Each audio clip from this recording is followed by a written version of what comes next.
Blog Talk Radio. The purple angel, oh purple angel, you're next to me. Purple angel, oh purple angel, you're next to me.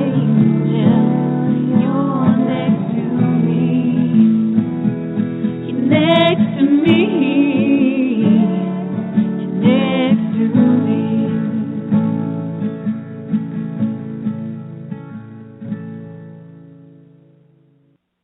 Well, hi, everyone, and welcome to Alzheimer Speaks Radio. I'm your host and founder of Alzheimer Speaks, Lori LeBay. And Alzheimer Speaks is an advocacy-based company providing multiple platforms to shift our dementia care culture from crisis to comfort around the world. And I personally feel that this is just such an important thing that we do in terms of collaborating together. You see, my mom had dementia for 30 years, and so more than half of my life I've been walking this path, and I know what it's like to feel isolated and alone.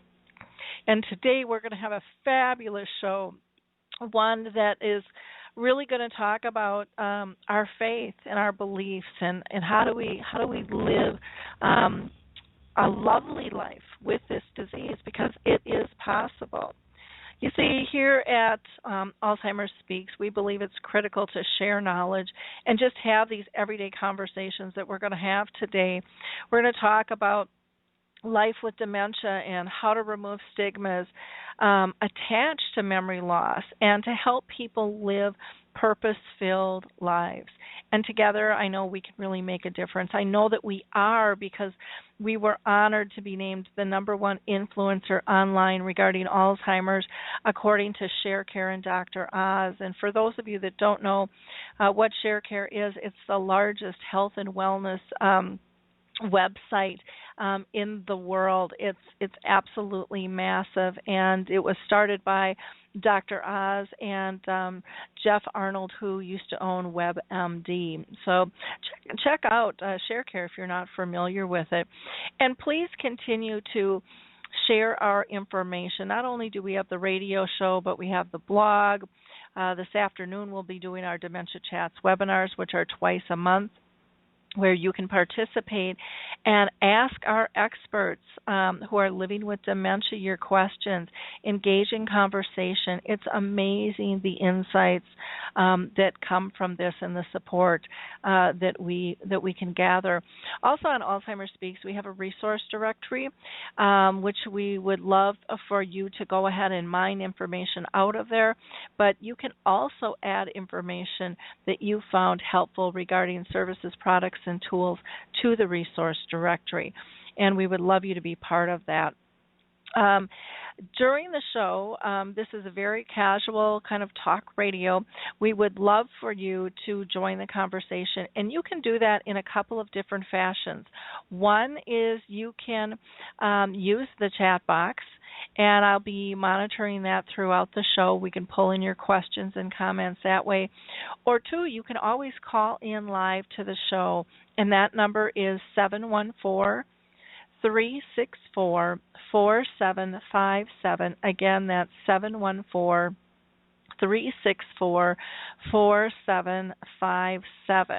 Now, I'm hoping my voice lasts for the 2-hour show. I've been running around crazy for the holidays, which I'm sure most of you have, trying to avoid the flu and the cold bugs that are going around, and I'm still pushing it at bay, but it is taking toll on my voice. Before I introduce our panel of guests today, I do want to just give a shout out to a few different organizations. First of all, the Purple Angel, if you are not familiar with that, that is the new global symbol for dementia. I would highly encourage you to go to alzheimerspeaks.com and go to our About page. There's a tab about the Purple Angel and how easy you too can be part of this new cause and push. We'd like to see the Purple Angel be as well recognized and embraced as the pink ribbon is for breast cancer. And there's absolutely no reason that cannot be. It costs you no money and very little time to make a huge difference. So please check out the Purple Angel on AlzheimerSpeaks.com on our About page.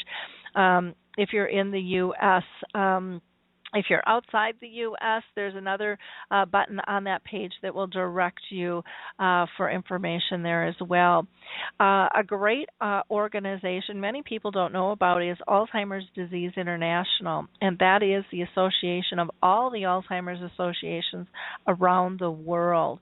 So if you're looking for some information or support, please check out ADI. Again, that's Alzheimer's Disease International.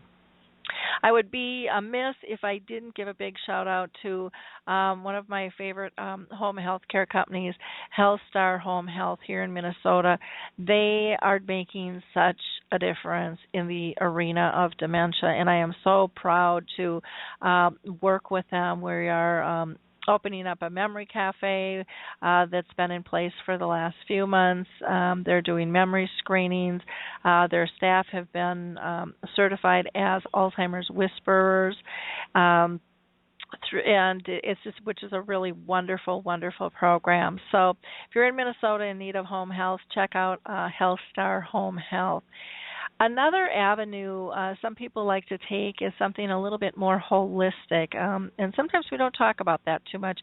So if you go to the Alzheimer's Research and Prevention Foundation, there you'll find information on diet and exercise and meditation, which is also going to be a nice tie-in with our show today, because this first half we're going to be talking to some of the authors in the team that put together the book newly released called Seasons of Caring, Meditations for Alzheimer's and Dementia Caregivers.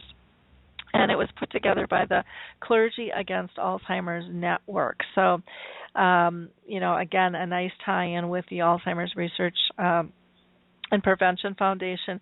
Also, some people are dealing specifically with Lewy body or frontal temporal lobe dementia. Each of those types of dementia do have their own national organizations. So please check them out, along with the National Aphasia Association. And don't forget about the power of music. Alzheimer's Music Connect is an absolutely fabulous resource for you in terms of music that is age appropriate. Plus, it's enhanced with a pending patent technology that helps people engage longer. They have a beautiful, beautiful CD out right now. But in addition to having, holiday music, they have stuff for all year long and a variety of it. So please check out Alzheimer's Music Connect. And then some people are looking for gift ideas. Again, these could be for holiday gifts or year-round.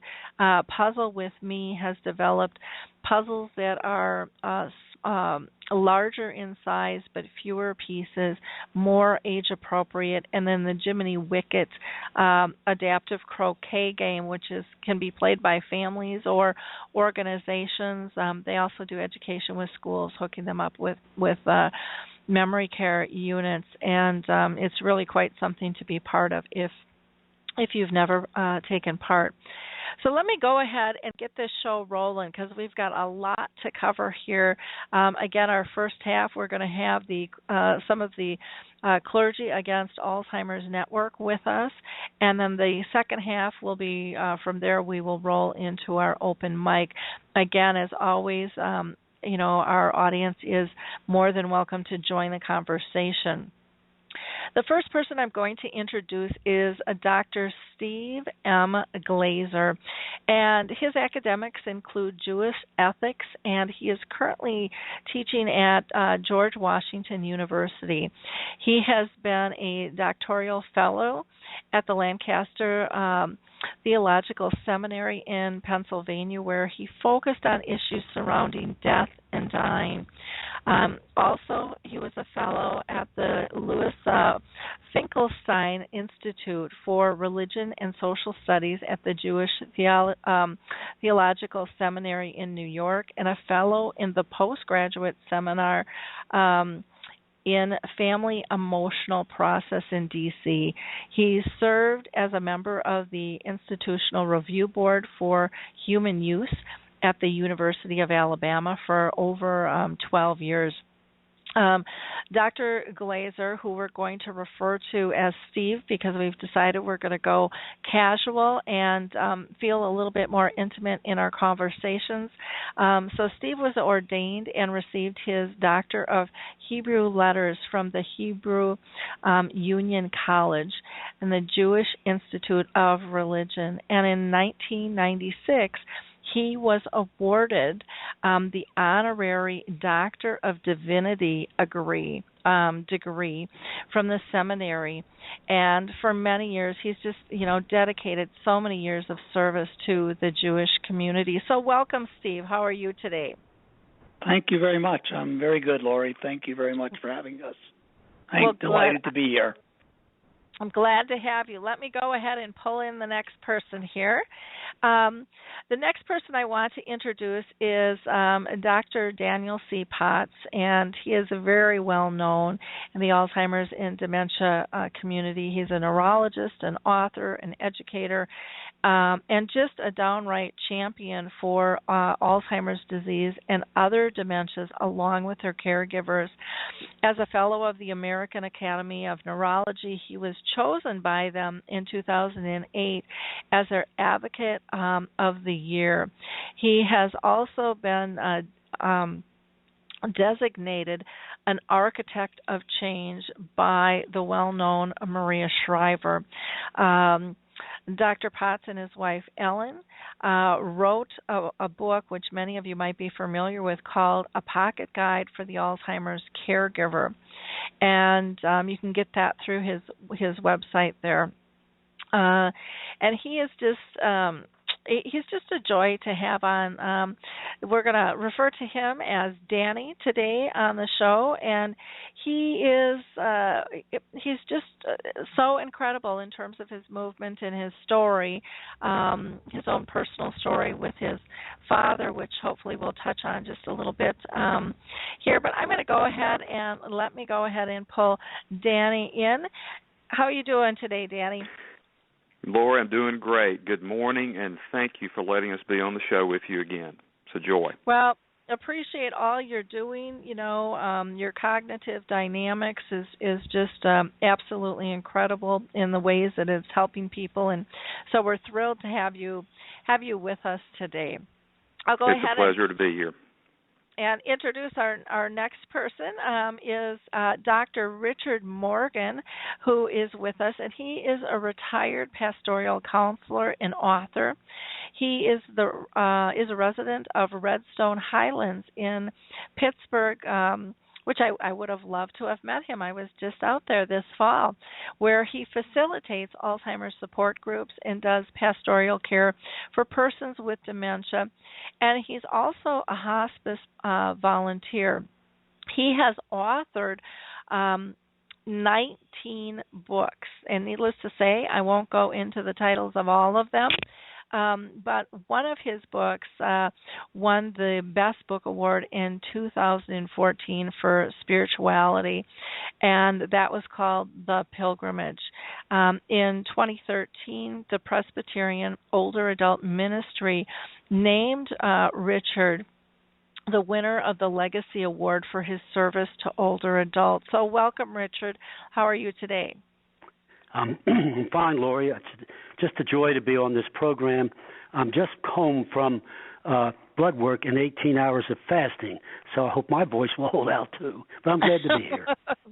Well, we'll say a prayer for you and me that we get through the show here. Okay. Right. Well, we've got one more to introduce here, and then we'll get into our line of questions here.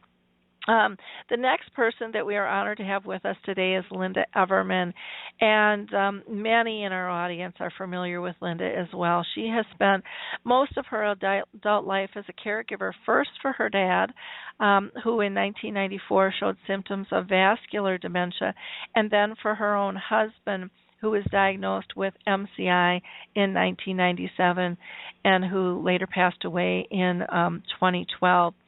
She is a fellow advocate with Kathy Seegans, who have mounted this national campaign for the semi-postal stamp to raise funds for Alzheimer's disease research. And she has just worked, her and Kathy have both worked just tirelessly on this.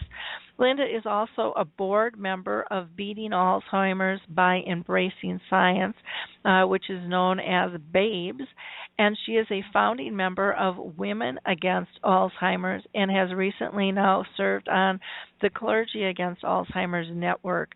She is a retired human resource professional from the University of California, and she is determined to change the trajectory of Alzheimer's disease through public policy and being able to increase funding and biomedical research. So welcome, Lynda. How are you doing today? Well, thank you so much, Lori. And one of the things that you failed to mention is that you and I share the history of being founding members of Activists Against Alzheimer. So I thank you for your work and thank you for having us here today. Well, I'm really thrilled to have you all with us. I just think that this is going to be an absolutely fabulous show, and we've got so much to cover. I'm also going to just introduce Harry Urban really quickly here. Harry Urban is the founder of Forget Me Not, a close group on Facebook. Harry is diagnosed with dementia, and he's just a wonderful voice that always adds so much to the conversation. So welcome, Harry. How are you today? I'm fine, and thank you for having me with this great panel. Well, good. Well, I'm going to go ahead and kind of keep everybody muted, and I'm going to pull you in as we go here. And I'm going to start with Lynda. Lynda, can you give our audience some background on Us Against Alzheimer's and the Clergy Network? Because not everybody is familiar with the organization. Well, okay. Thank you, Lori. As you and I know, since we were part of the Activists Against Alzheimer's network, Us Against Alzheimer's was founded in 2010 by George and Trish Bradenberg. And they have a very bold but doable goal to stop Alzheimer's by 2020. And I think that's what pulled both you and I into the movement. George likes to describe Us Against Alzheimer's as engaged and enraged. And I think what I would say about that is there's just been too much suffering by too many for far too long. And those of us who have experienced it know that we can do so much better. So I started, for many, many years, as you know, I was a silent caregiver, and it took a lot of prodding to get me to speak out for lots of reasons that I won't go into here. But once I became aware of Us Against Alzheimer's, it resonated so much with me that I went on to work very closely with them. And my friend and board member, Jamie Tyrone of Beating Alzheimer's by Embracing Science, invited me to be a founder of Women Against Alzheimer's. So sometime by the end of 2013, I became convinced that as in the HIV, AIDS, and civil rights movements before us, that what we really needed was to add the powerful, compassionate, and compelling voices of the clergy leaders and many faith traditions and men and women of faith to formally advocate for a cure. So that's how Clergy Against Alzheimer's began. And one of the things that I'm very proud of and happy about with the establishment of the Clergy Against Alzheimer's Network is that it caused us to expand our mission. So not just to work together to stop Alzheimer's by 2020, but to promote dignity, compassionate care, and quality of life for individuals with Alzheimer's and related dementias, and to provide support for families, friends, and caregivers. And as the show goes on today, we'll talk so much about that first component of our mission statement. So, so that's how it started. And so we had Clergy Against Alzheimer's. Associate Director Jenny Bigger said to me in January of this year, do you think you can get 6 to 10 founders? And when we launched our network, we have over 120 founders. So, and then we turned our attention to Seasons of Caring. So the individuals on your program today are 3 of our founders, and without them, we would not be where we are today. So Steve, Richard, and Danny have provided many, many, many hours of advice and work and inspiration. So, and it was Danny's idea to write the book of meditations. So I spoke with Jenny in January. We had our first conference call in, I think, May with our founders. In June, Danny said something like, here's something to think about. And I am telling you, that was maybe on a Thursday or Friday. By Monday morning, we had a project with an outline, we had a book title, and we had a strategy for implementation. And I basically called George Bradenberg and said, I'm writing to the founders today. I hope this is okay with you. And so 5 months later, we have Seasons of Caring. Wow, that's incredible. I mean, because it takes a long time typically to put a book together, and you guys just cranked through it and spit it out. But, when stuff like that happens, to me, that says there's really a great, great need for that. So, and that everything was just lining up, to get that project off and launched because the need was so strong out there. So wonderful. Well, thank you, Lynda. I'm going to go ahead and call Danny in here next. Danny, can you tell us what caused you to be part of this movement? What was the attraction for you? Lori, I can. And it's almost hard to describe for me because it happened in just an incredibly sweeping and powerful way. But it's about relationships, really, is what it's about. As a background, just briefly, as my dad had Alzheimer's, died in 2007, and Dad, a rural country sawmiller from Alabama. With, as far as we knew, no artistic talent, because somebody cared enough to extend Dad the kind of care that we advocate, which is very affirming, life-affirming, person-directed, and sees the person behind the disease as someone who is very much still present with us.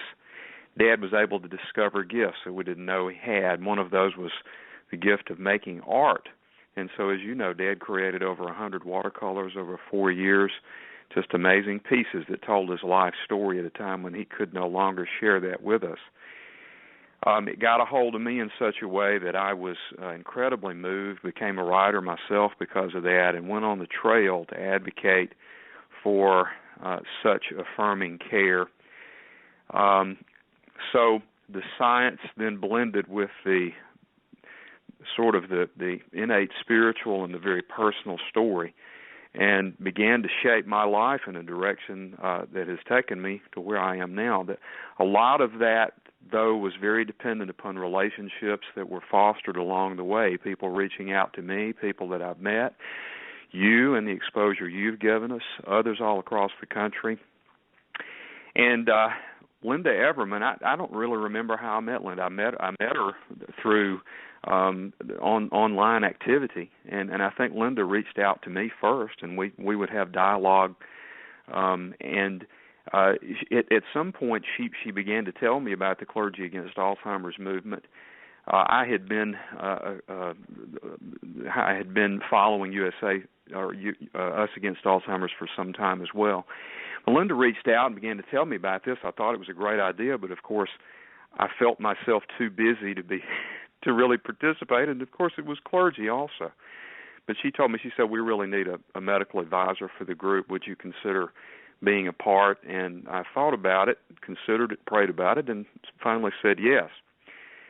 Now, seasons of caring, or the idea for seasons of caring, I had realized for a long time that there needed to be a book of meditations or a collection of meditations for caregivers. There are some things out there, but I thought collectively there's just not much. And as Lynda Everman said, and I don't remember her exact quote at the end of all of this, once the book was published, she said, "We've brought God into the discussion about caring for those with Alzheimer's and about dealing with Alzheimer's." I thought that was very powerful. God was there all the time, but we acknowledged God's presence there, and we have tried to direct others to that very real presence in the midst of this condition and the suffering associated with it. And I had spoken with Laura Pinnell. Dr. Pinnell is a gerontologist in North Mississippi about writing a book for caregiver devotionals, and we had started some things, some writings on that, but we didn't have the time or the connections with people that could write that to actually do it. Lo and behold, here comes Lynda Everman. I said yes to her. It's hard to say no to Lynda Everman, by the way, but I said yes to her, and then I began to say, you know what, here is this wonderful collection of clergy, faith leaders from across this country, caregivers. Why not let's have them write their stories, write their meditations, and let's produce this book in that way. So it was a leading in a direction. There we go. And once we set off to do it, Lori, here it just came. It just came. And thankfully, I was so honored, and our family was so honored, they asked us, the editors that is, to include Dad's art and story in the book, which we have done. And we can't just describe how that makes our family feel. And it would make my dad incredibly honored and happy to know that his art is present in this book. And so that's kind of how it came about from my standpoint. Okay, wonderful. Well, thank you for sharing that, Danny. Steve, I'm going to pull you in next, and if you can tell us what drew you into this writing project as well. I am the newcomer, Lori. Mm-hmm. My co-editors are very experienced Alzheimer's advocates, and I just happened to be at the right place at the right time.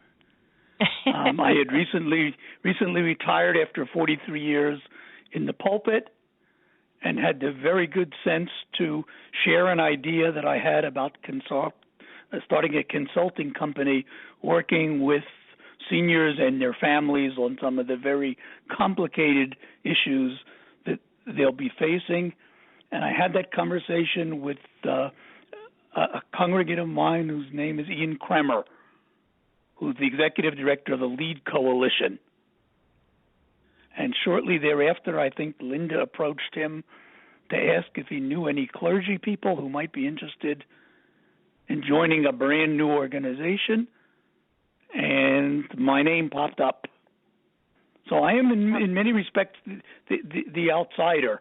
I agree with everything that's been said in terms of this project coming together so amazingly smoothly. We each had connections, different types of connections that we reached out to in this process, and our respective connections responded and replied quickly, eagerly, and on time, which I think underscores, again, something that you mentioned, the tremendous need for a book like this. Yep, wonderful. Well, good. Let me go ahead. Thank you for sharing, Steve. I'm going to go ahead and pull Richard in, and I think it's just nice to kind of get a little background from everybody. Richard, what attracted you to be part of this project? Well, Lori, I've been involved with people with Alzheimer's or other forms of dementia for 50 years. My mother died in 1965 from vascular dementia, and that just, propelled me into a kind of ministry in those days that was somewhat unique. Then my sister also died with vascular dementia, so those two family issues are really the major reason I'm involved. Then as a clergy person, and by the way, I'm the oldest, not the wisest. I'm almost 86. I like Danny Potts and Linda, felt we needed meditations that had a spiritual value.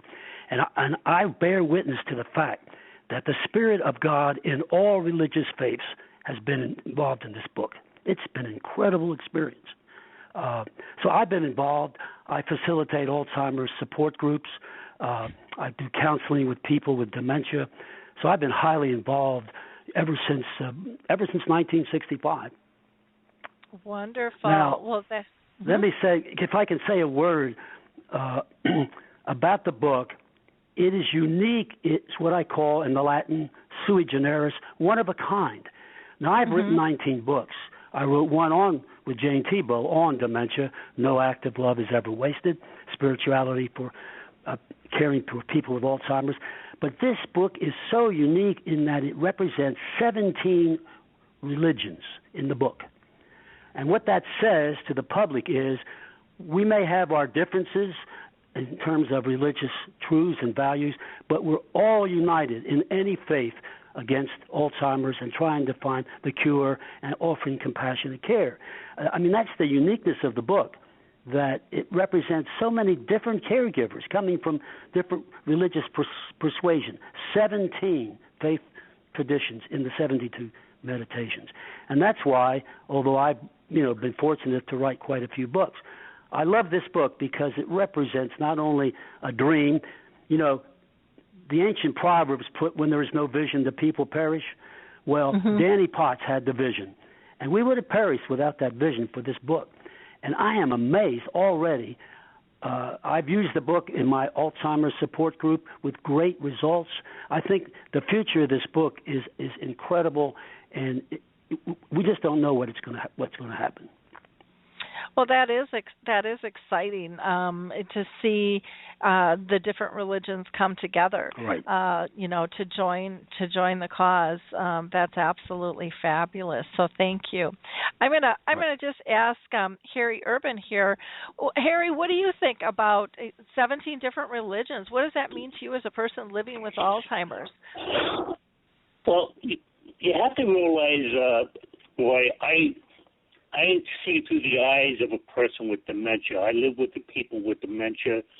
And the question always comes up that are people abandoning the church or is the church abandoning us? And it breaks my heart that we may not be able to be active members of the church, but that doesn't mean that we haven't lost our faith.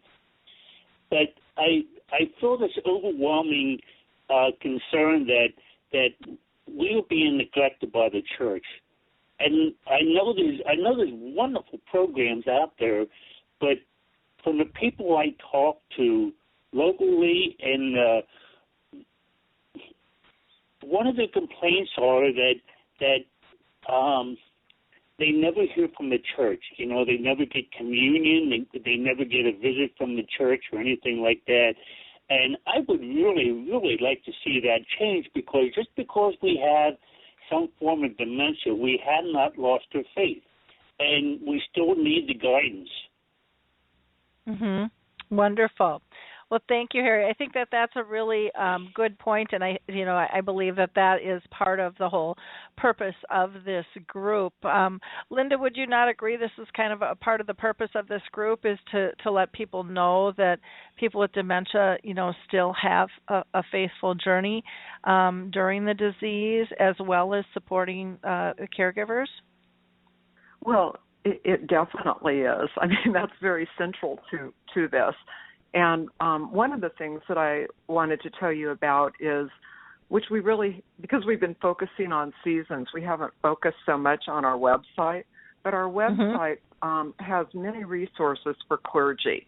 It starts out with 10 steps, that faith-based communities can do in order to provide ministry to those with dementia and to their families. We also have posted on our website sermons, essays, books, many resources, and they continue to, the website continues to be expanded in that manner. But, Lori, let's pull in Dr. Morgan here. He has so much experience with that. And one of the things that we hope to do as we grow our network is to reach down into the congregations of all of the major faiths, all of the faiths in the U.S., and get the congregations involved in such things as Stephen's Ministries and other activities where at the local level we are not neglecting those with dementia or their families. But Dr. Morgan can certainly address this because he spent the last 60 years working on this and being a friend to all with dementia. Okay. So, Richard, I've just put your mic live. Do you want to speak to that a little bit? Yeah, I think this remains a major task for congregations and clergy. One of my beliefs, I hope it's true, is that until this disease touches you or with your family or close friends, you don't get involved. And I am continually seeking to involve clergy, for instance, offering respite groups for caregivers in their churches. So some do that, but very few. But I think we have a real mission here, and the book will help. But I'm also concerned that once we are through with the marketing process of the book, we get back to recruiting more clergy because they are right at they're in the mainstream of what's going on in the church. And they need information, as Lynda said, it's a lot available, but they need to see this as a call, as some of us have who are clergy. It's still an unfulfilled mission, believe me. Yeah, I've been speaking around the country, and the topic of religion and dementia is really a hot button out there right now. And so I think your book is just perfect timing because people are looking for guidance. And I've heard from years from people that they've had to pull out of church because they weren't accepted anymore. They didn't fit in. They were embarrassed. Right. They didn't feel there was a place. And we have to learn to be graceful with this. So one of my favorite situations with my own mom happened to take place actually at a wedding, and my mom went up for communion. And it was a very large wedding, and so they had 5 stations for communion. And my mom went from one to another to another to another. Right. And it was, but she did it, and the bride and the groom and everyone, knew Mom had dementia, and everyone just kind of let her do her thing. On her way back, she was shaking hands and thanking people for coming, and proud as could be. But it was just in a really loving, supporting arena where everybody was graceful with that moment. And it could have been a horrible disaster, but it was just a simple thing to let go with the flow, and wasn't harming anybody, or people even talking about simple things like support groups. And I've heard people say, well, we have a support group and it's down in the basement and nobody even knows it's happening. And I said, it's wonderful you're having that support group, but the churches have to understand people shouldn't have to hide in the basement, and if you're thinking that they're uncomfortable, it's because they don't feel accepted. and that's the thing that we have to change, and I think that's what your book is going to do for people, is really help them breathe easier and let them realize that dementia is just one of many things that we have to deal with in life that doesn't fit in that perfect little box everyone's trying to smash us into all the time, and that we don't have control, and that we have to see the beauty in everyone, in everything, and really, walk our talk. And it's hard, budgets are stretched, and congregations, I'm sure all over, are changing, and our world isn't as in sync with helping others as it is helping themselves first, and being so fast paced, and all of those factors come into play in how we care. But I think the church will be a brilliant place to illuminate that light and ease that pain, and pull in the support for it. Now, with this book, because it's first of all, I have to say, it's beautifully done. I love that it's not your basic small little book. You can read the print. The titles are grabbing your attention, but you have different segments kind of with the book. Can you tell people how you would see them using the book, for maybe from a church aspect or a religious aspect, to an individual care partner, or maybe somebody even with early onset? How would you see them using this book, Richard? Well, we're already using it in support groups. I facilitate 2 Alzheimer's support group, and I'm very blessed that our vice president caught the vision and has purchased 80 copies for the 2 support groups, and also for campus managers. And the exciting news is, in January, I and my co-facilitator of the Alzheimer's support group, as volunteers, will do staff training using the book with CNAs, nurses, and even maintenance people and housekeeping people. So that's going to be exciting to see, that book used in that way. But somehow, as you said earlier, Lori, we got to get it into the churches, and that's a challenge. The best way, of course, is in groups, not just support groups, but in adult groups. Let them study the book and learn more about what Alzheimer's and other dementias are. So we have a lot to do in that area. But in this community where I live, I've been very blessed with the whole corporation adopting the book and using it in many different ways. This might be, and with your permission, if you guys are interested, one of the ways to, because a lot of times the easiest way in is through the common hand, Right. And I'm just thinking with, I've got a page on our website, Alzheimer's Speaks, specifically for the memory cafes, and I can see a lot of people really wanting to tap into this, could really give them strength.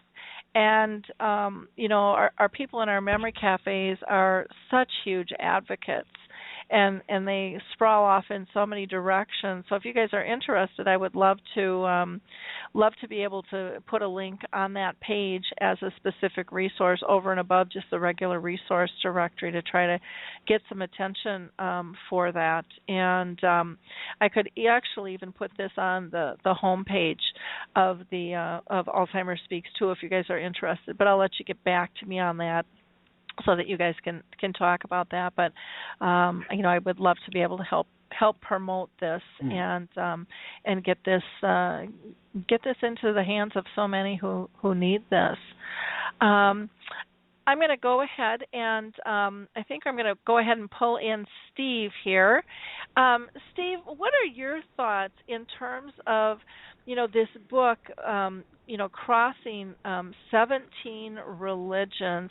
Do you think that that's going to help the public embrace picking it up just a little bit easier, because it's not just one religion, but it's kind of big picture, and showing the commonalities in the need, cross all religions?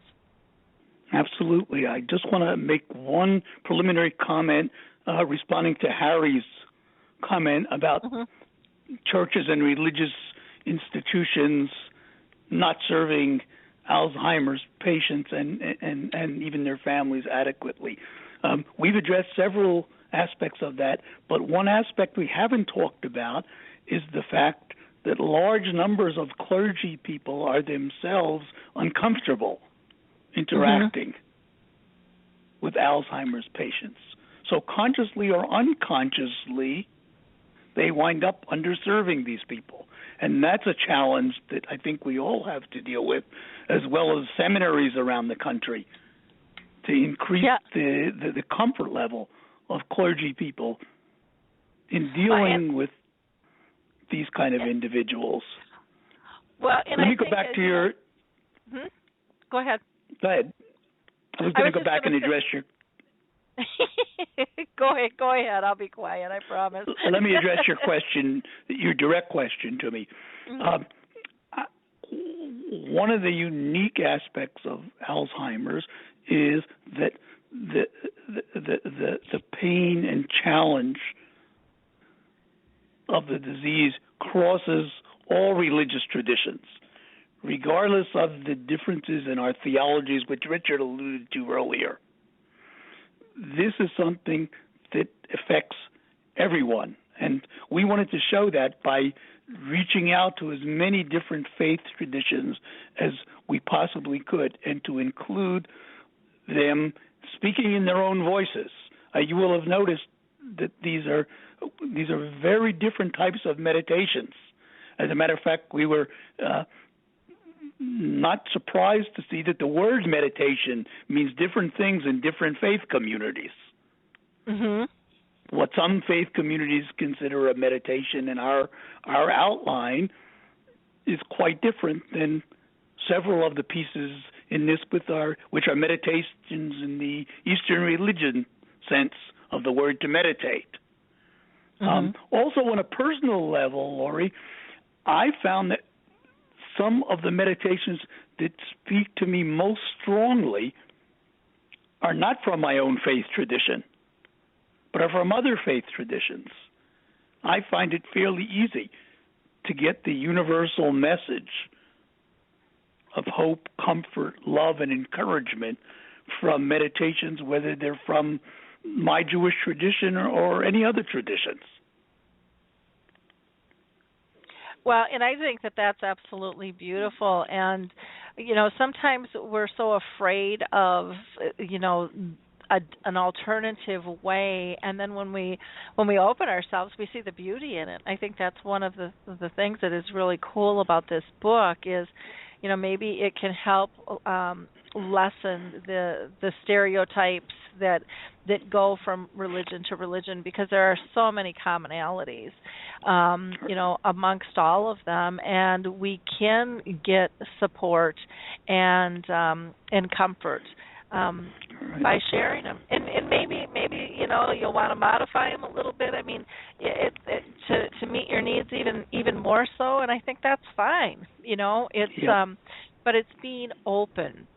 It's being open to... Let me just add also that addressing the question that we just talked about in terms of usage with support groups, et cetera, I got an email from someone who keeps the book by his nightstand and reads one meditation just before he goes to sleep every night as a final thought for the day, which I think is kind of something that I never thought of as a very appropriate way to use this book. Oh, I think what a nice way to bring some calm and peace at the end of the day. I can see starting off and ending with it, and grabbing it in the middle of the day too if you need it, to be able to have that resource. Now, we do have a caller on the line. We've got somebody from a 951 number. 951, you are live and on the air. Do you want to introduce yourself and say hello? Good morning, Lori. This is Rich, Alzheimer's advocate. Oh, hi, Rich. How are you doing? Did you have a question or a comment for our group? Actually, I'll share what I went through with my wife, Debbie, as we used to go to First Christian Church in Riverside, and we'd gone there for quite a while, and the congregation seemed to be uncomfortable or not knowing how to approach Debbie, which, pretty much goes for how the world views this disease. You just don't know what to say. And I just want to emphasize to the churches out there that if you can understand this disease and know to communicate with, or know how to communicate with the person who has it, it makes those stages a little bit easier, because going to church is very important for people with Alzheimer's. There were times when Debbie just sat there and I could see her lip the words to the songs, and it just meant a lot to me. And it just, till one point, Lori, where I had Debbie taken out of the room to go to the children's area and spoke to the congregation and just said, look, this, she's not contagious. And I just want to emphasize the importance of getting a congregation together to understand that communicating with that person is so vital. Definitely. Was the church, how did they receive that when you addressed that with them? It's actually funny you mention that in a way, because I got a lot of negative feedback from people on that. Like I was telling them what to do. So, and I do know the Alzheimer's Association itself has a printout. I don't know exactly what link you would go to on how congregations can speak with people with Alzheimer's. So I would encourage anybody to do that. But I always looked at things, Lori, through her eyes, and I could see the look on her face when they would talk solely to me and ignore her. There was that look of like she feels she doesn't even exist. Mm-hmm. And I think as a caregiver, if you can put yourself in their shoes, you don't mind stepping out of the box to try to make it a little bit better for the person you really love. So some negative feedback, because people truly think they're doing their best, but, they just, it's such a tragic disease, and people don't know how to address it. And again, that falls upon general awareness in America and making this disease more well known, as you know. Yep, definitely. Well, thank you so much for calling in, Rich. Appreciate it very much. Have a great Christmas, Lori. You too. Thank you. I'm going to go ahead and pull Danny in. Excuse me. Here goes my voice. Danny, any response that you have to Rich's comment at all? Lori, I'm incredibly moved at hearing Rich's words, because I was sitting here thinking as I was listening to the conversation, I think we are touching on, in this conversation, and what Rich has brought up and what the others have discussed, some of the core issues of not only what it means to be an Alzheimer's advocate, not only what it means to be a caregiver, what it means to be suffering with Alzheimer's or other dementias, but what it means to be a human being, what it means to be a resident of this universe, what it means to bear forth the very, very essential and most important elements of being a person to the rest of this world. I mean, we are touching on some big issues, and it's almost overwhelming to be able to try to discuss these. So let me bring it back down to earth and say that I really, really appreciate those comments that Rich made. We've been in the same circumstance when we would take Dad to faith-based activities, and I'm not pointing a finger at anyone, but I know myself that churches and religious groups sometimes don't do a very good job of actually getting out and taking care of the huddled masses, because to do that, we're going to have to assume and identify with our own vulnerability. We are going to have to reach in, and as St. Francis so beautifully said, hug the leper within, or something like that. So we're going to have to actually become vulnerable and consider ourselves as one among them to be able to get in there and make a difference. Now, I think there are some elements that are absolutely essential if we're going to be able to take care of people and share care with people who have Alzheimer's disease and other dementias. And the most important thing, I think, is that we have to believe that they are still, in every way, the absolutely essential person that they've always been. In every way, they are still there. They still have an innate worth and a dignity that cannot even be described in human words. We have to believe that at our depth to be able to enter into a relationship with them and care for them. We've got to care enough to do that. The second thing is that we've got to be willing to enter their world because they can't necessarily come back to ours. So we're going to have to lay aside expectations. We're going to have to change our paradigm, and we're going to have to learn how to speak their language, which they can still speak. We just got to learn how to listen. We've got to know how to be present with them. We've got to be willing to be taught by them, because caregiving is not really caregiving. It is also care receiving, and it is a very reciprocal thing. So we've got to remove some of the shame. My dad, I think, was ashamed of some of the capabilities that he'd lost. And I think that people who tried to interact with him were somewhat ashamed as well. I think we can, unfortunately, look at our religious gatherings sometime as more of a social gathering in which we have to keep our social facade up. I'm pointing a finger at myself too. I'm not accusing, but I think we've got to come down out of that and be able to reach out. And I want to say one other thing, and that is that we're talking about education as being very important.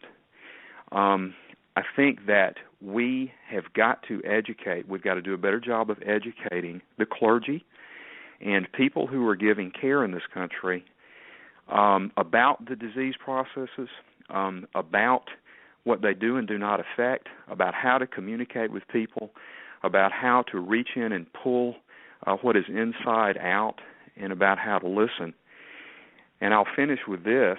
Steve Glazer shared with us this morning a beautiful op-ed that's in the New York Times today by David Brooks. It's called The Subtle Sensations of Faith. And in that op-ed, Brooks talks about really a spiritual intentionality. Those of us who have, with opened eyes and open hearts, witnessed the mystery, whether it be a sunset, whether it be spending time with a dying loved one, whether it be seeing a newborn baby, or whether it be seeing an incredible emergence of art from someone with Alzheimer's, we have to take those moments and with a spiritual intentionality begin to tell the world about that. And we have to take it to the road. We have to take it to the fringes, and we have to take it to those who are sick and who need it. And in so doing, we share our faith. We also have to do that with teaching empathy to young people about people that have these diseases. We've got to get to preschoolers. We've got to get to kids in elementary school. We got to get to kids in high school, middle school, and college and graduate school and teach folks how to have empathy, cultivate empathy through understanding these disease processes and the fact that people are there, so that we can have our next generations of people go out with a different attitude, a different mindset, and remove the stigma about this disease. So I thank all of you for really feeding the thought process that I have right now about this. This is an important discussion, not only about dementia, but also about what it means to be alive in 2015 in this universe. So, Lori, thank you so much. Well, thank you. Thank you.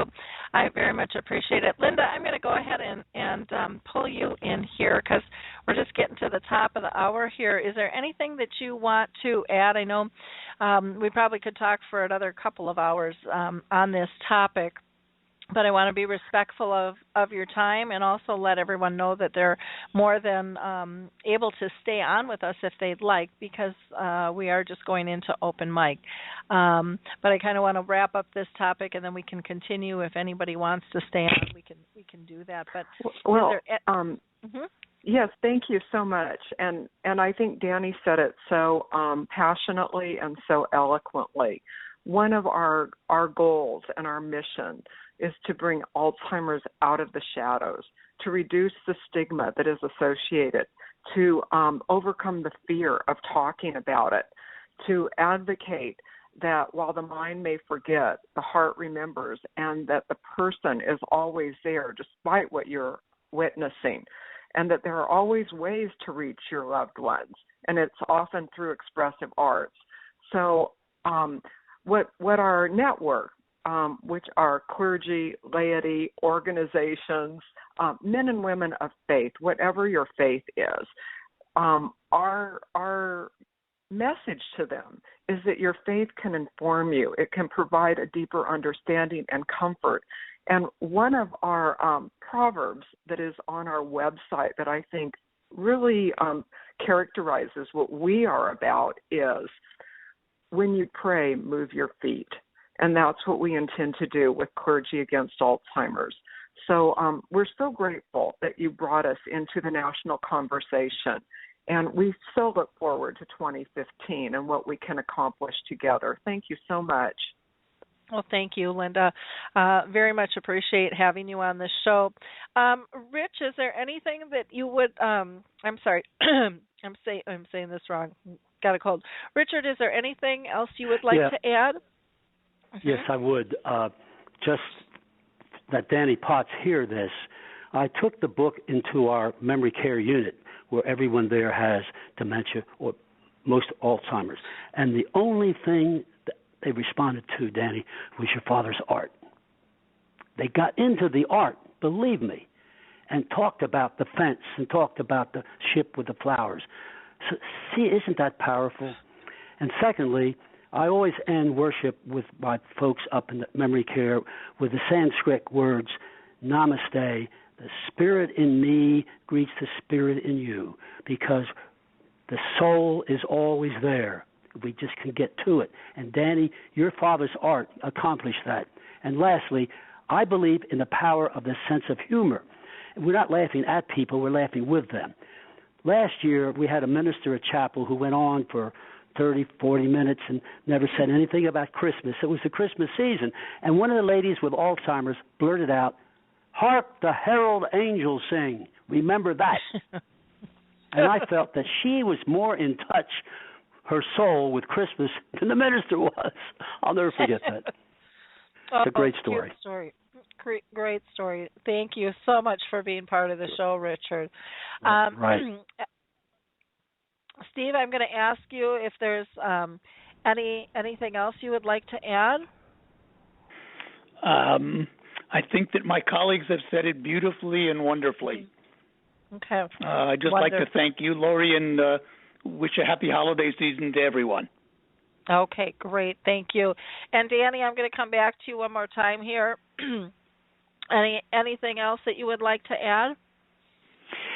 No, Lori, just a word of thanks to you for having us on, and for these wonderful editors that I've had the opportunity to work with. What an esteemed group. I'm just thankful they let me tag along with them, and I've learned so much from them.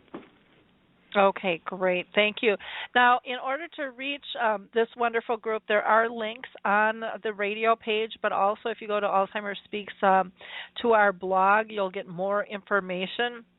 Rabbi Steve Glazer, you can reach him at glazerconsulting.com. That's GALZER consulting.com. Dr. Daniel Potts, you can reach him if you Google Cognitive Dynamics. He's the founder and president. He's also the medical director of Dementia Dynamics. But if you Google his name, it'll pop up all over the place as well. And then Dr. Richard Morgan, you can go to his site, richardmorganauthor.com, and Morgan is Morgan. And last but not least is Lynda Everman.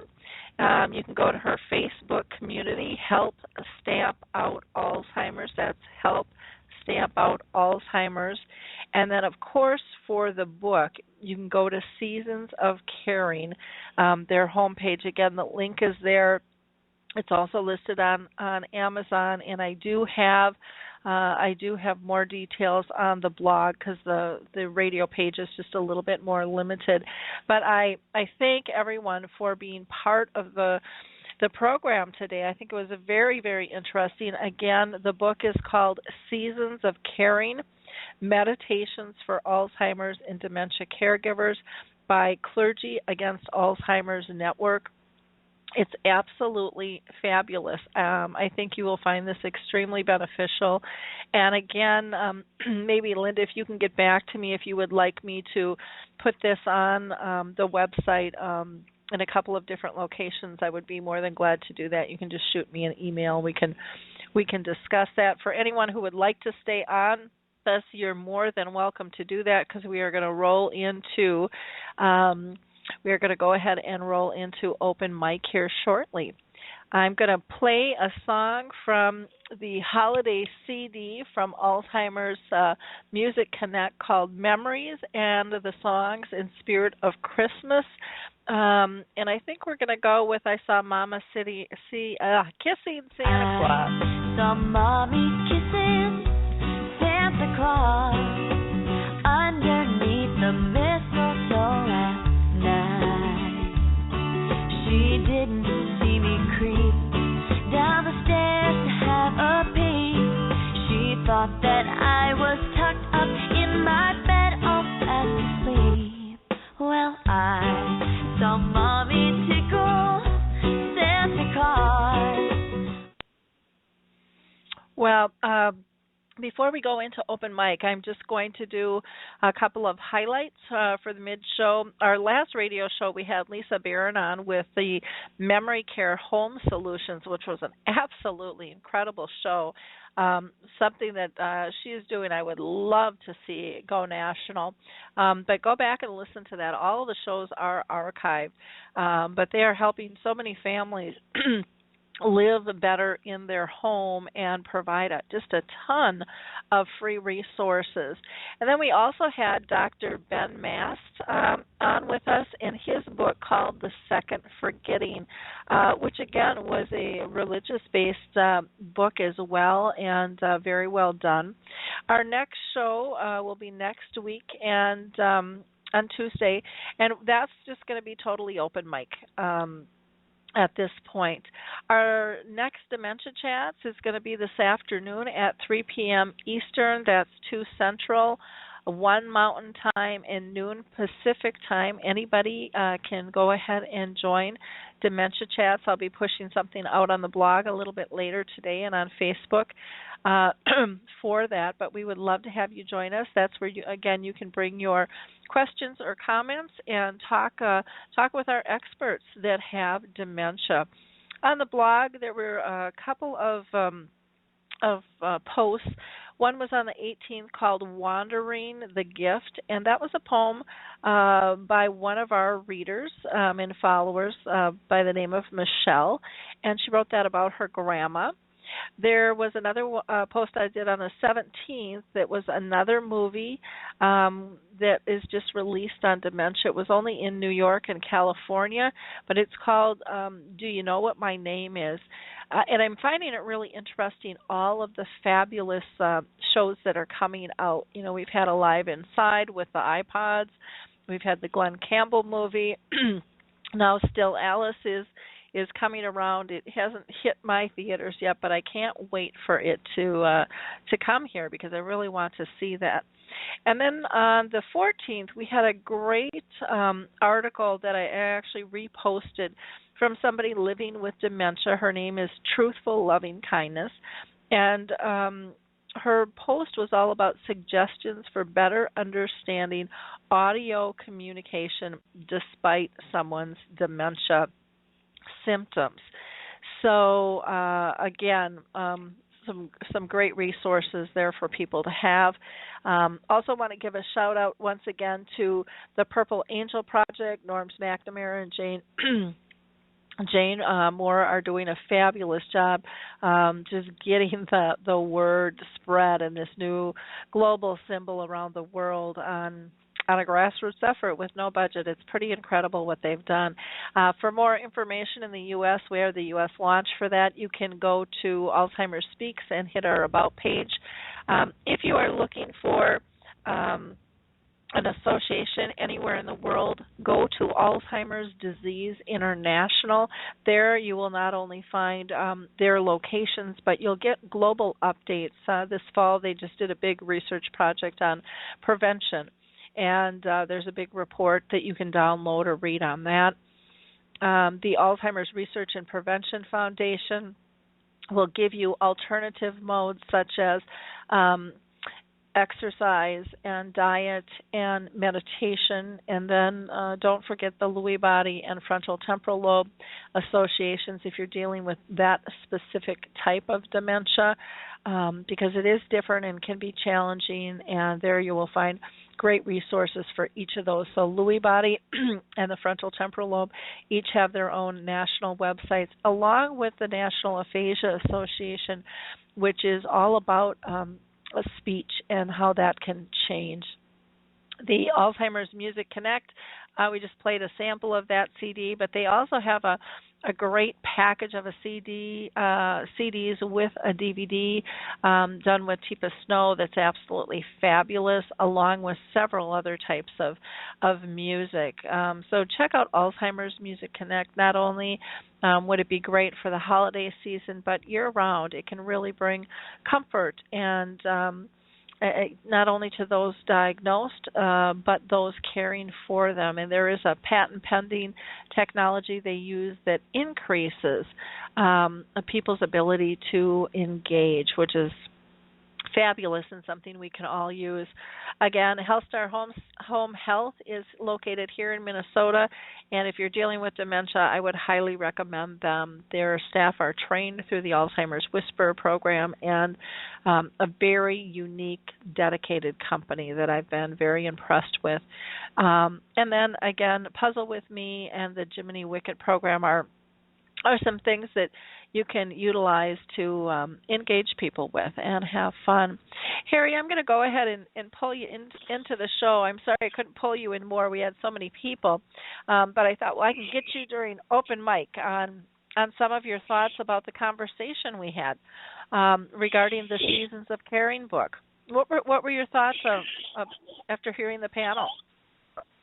What I would like to get, my message out to the clergy is, as we walk down this path of dementia, we are getting closer to our God, whoever we believe in, and we lost everything in our lives, it seems. But the one thing that we haven't lost is our faith, and it's so important that the church gets involved with people living with dementia because of this need that we have. We lost everything else, and the only thing that we have to cling on is our faith, and we need help to cling on to that. That's the message I would like to get out to the clergy, that we can work together. And we can start programs to make that happen.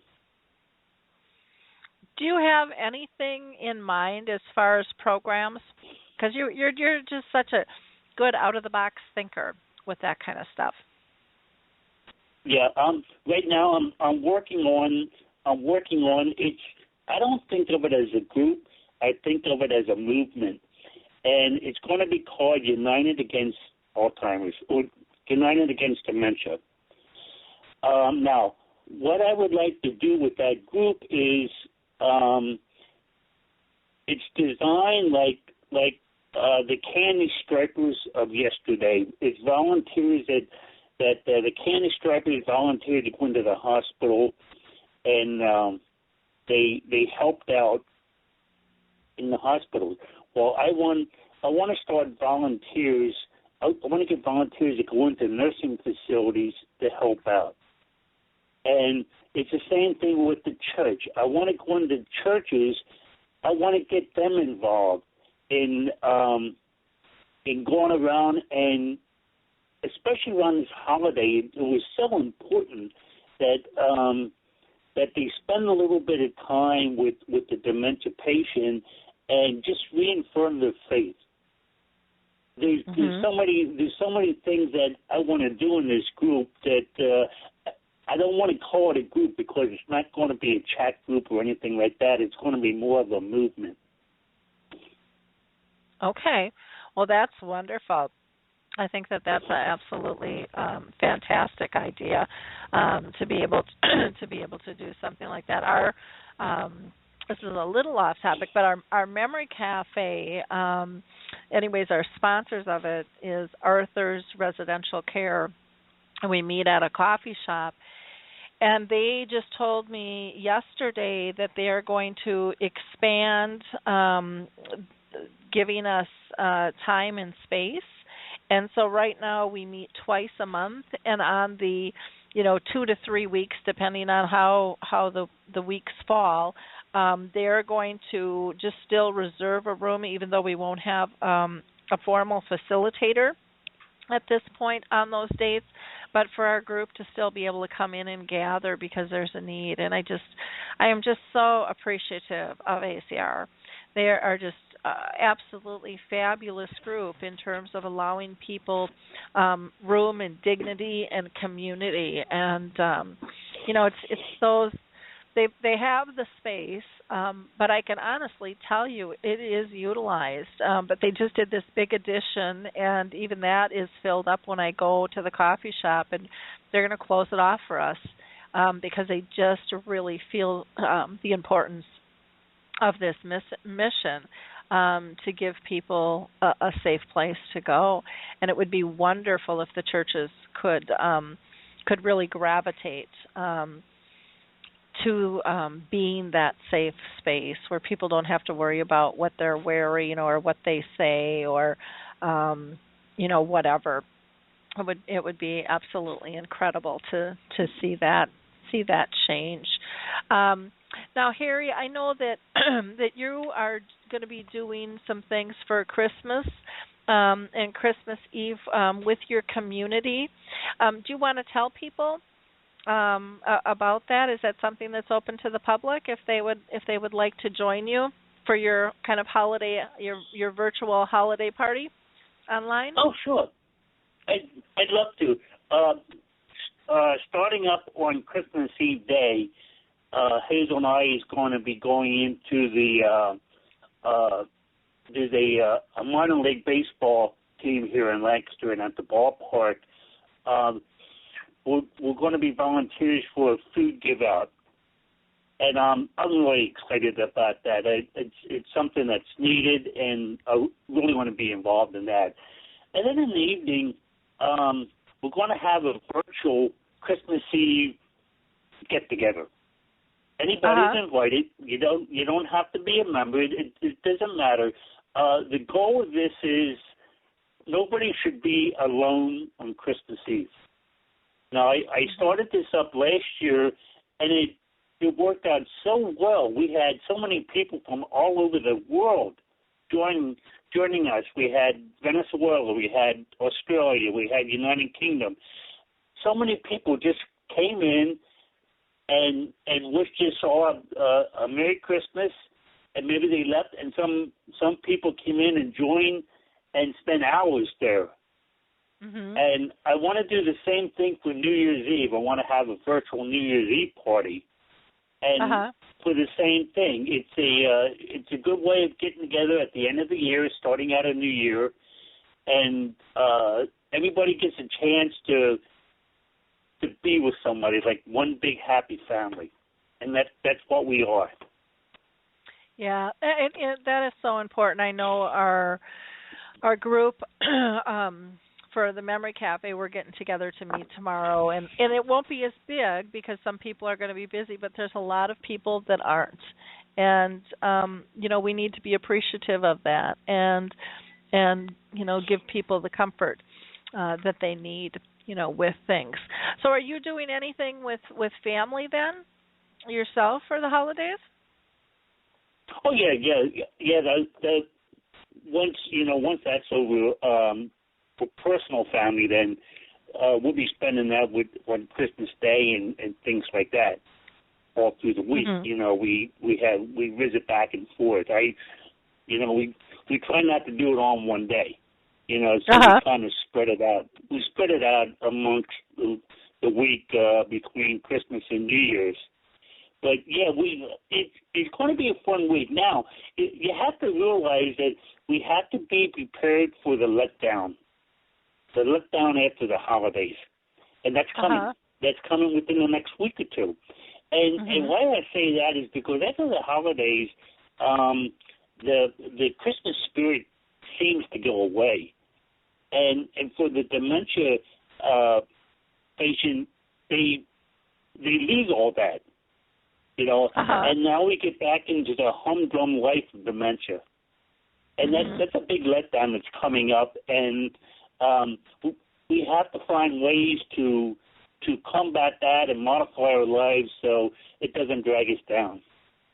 Okay, well that makes a lot of sense, and I think everybody goes through that, and so realizing that just because someone has dementia doesn't mean that that's not going to affect them, because I do think that most people go through that process, you know, that it's the hustle and the bustle and getting ready, and then it's a big kaboom, and then it's woofka, you know, and you kind of slide down the hill.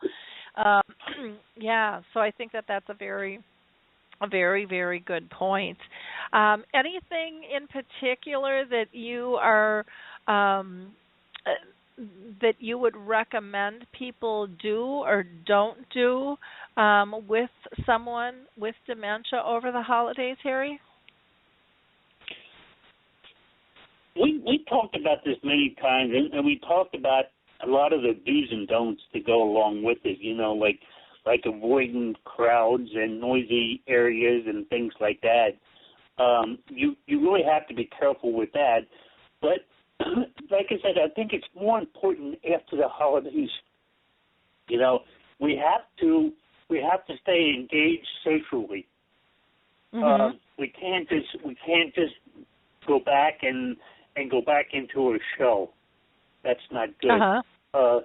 Because we're ramping up now for the holidays, and once we ramp up, we have that dip that we have to go down.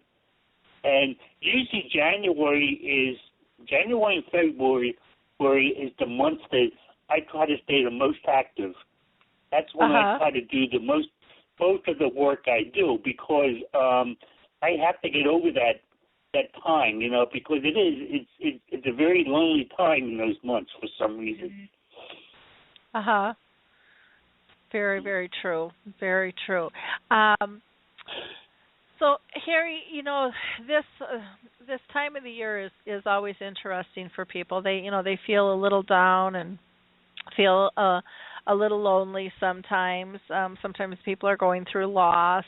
I know for myself, it's going to be very different without my mom here this year, and without my puppy too.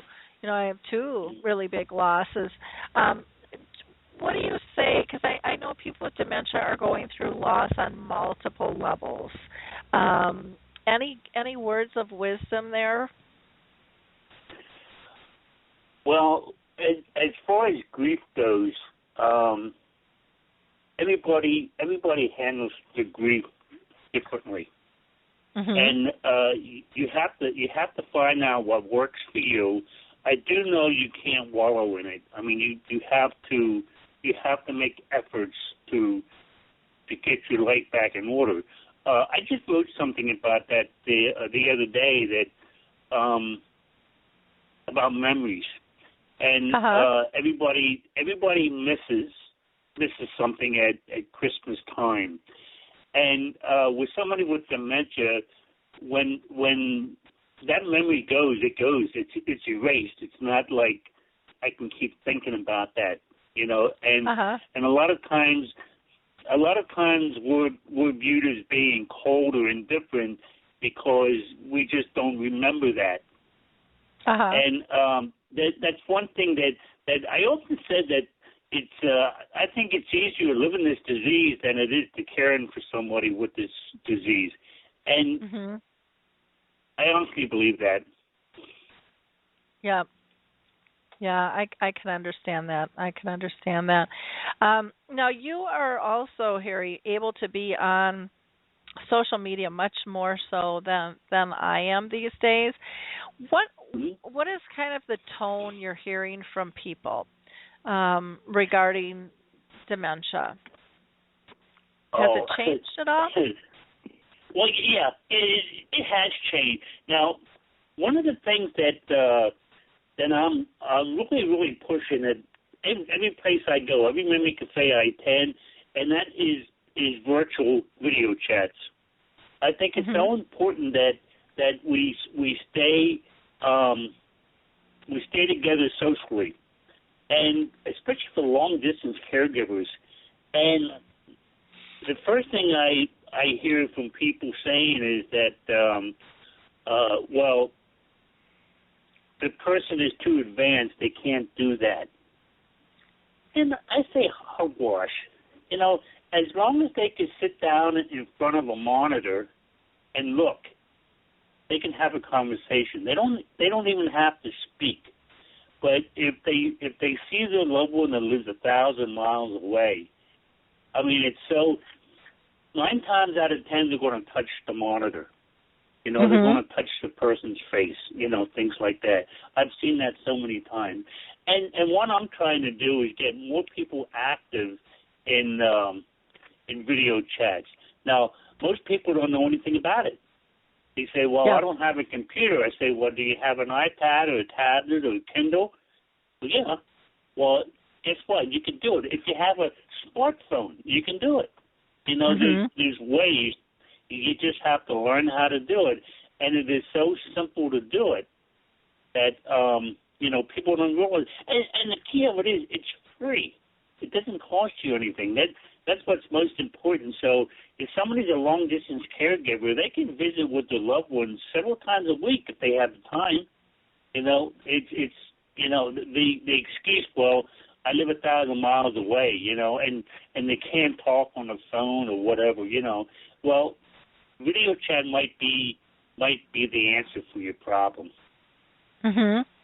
Well, and I think that that's really something that is so underutilized, and would be wonderful to see more people be able to tap into. And you know, for me, and I've told this story, so some people have heard this before, but you know, when my mom died, we used FaceTime, you know, that's just on the phones, and it was incredible. It was absolutely incredible how it changed the death and dying process. You know, for us, I felt very included, but on day-to-day communications, people talk all the time about it's easier when they can see the person than just hearing this voice through the telephone. And, you know, again, very important and very simple, and technology that we have. So it's it's important that we learn how to tap into this stuff. And, you know, and it makes it allows us to be able to maintain our relationships so much easier, and brings us so much more comfort that it's kind of silly that we don't use it. But you know, I am right there where I haven't used it either, and I use technology all the time, and so you know, it kind of makes me giggle that I was like, well, you know, what are you talking about, Laura? You're not using it either. Even though I use it in a day-to-day basis, we forget. You know, we just sometimes forget, you know, with stuff, and it's very, very critical and very important for us to look at new ways to be able to reach each other and stay connected. And the video chats, the iPads, the phones, all of that is very, very important for us to be able to utilize. So, anything else, Harry, that you're interested in covering today, or? I got to say something for Dementia Chats. Okay. Well, sounds good. Well, we'll invite everybody to join us on Dementia Chats, which will be at 3:00 Eastern Time today. And we would love for anyone to join that. I'll be getting something out on the blog here in a bit.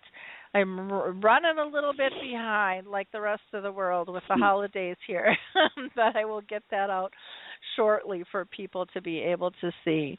So, well, thank you so much for being part of the show, Harry. I always enjoy having you with and hearing your voice. And it looks like everybody else must be out running around shopping, because I'm not seeing any questions or comments, and that's just fine. I understand that, and I appreciate that. So we'll just wrap up the show today instead of trying to fill air for another half hour, and let people get on with their holiday festivities, and we will see everyone a little bit later. And if you've got time, you're more than welcome to join us again on Dementia Chats at 3 o'clock today. Again, I'd like to say a big shout out and thank you to Rabbi Steven Glazer, Dr. Daniel Potts, Dr. Richard Morgan, and Lynda Everman for being on the show with us for the first half, discussing their new book, Seasons of Caring, Meditations for Alzheimer's and Dementia Caregivers, which was put out by the Clergy Against Alzheimer's Network. It's a fabulous book. I just posted that on the website, and it's also, I added a link on our Memory Cafe page so that people can have that there as well. I cannot wish you each a happy enough Christmas or holiday season, whatever it is you choose to celebrate. And I'm going to sign us off with playing Silent Night. Again, this is one of the songs from Alzheimer's Music Connect on the CD called Memories, the Songs and Spirit of Christmas. You can also get this as a downloadable thing too, so don't worry about having to ship it out. If you want some great holiday music, it's not too late. Plus, they have other great products. Again, happy holidays, and we'll talk soon.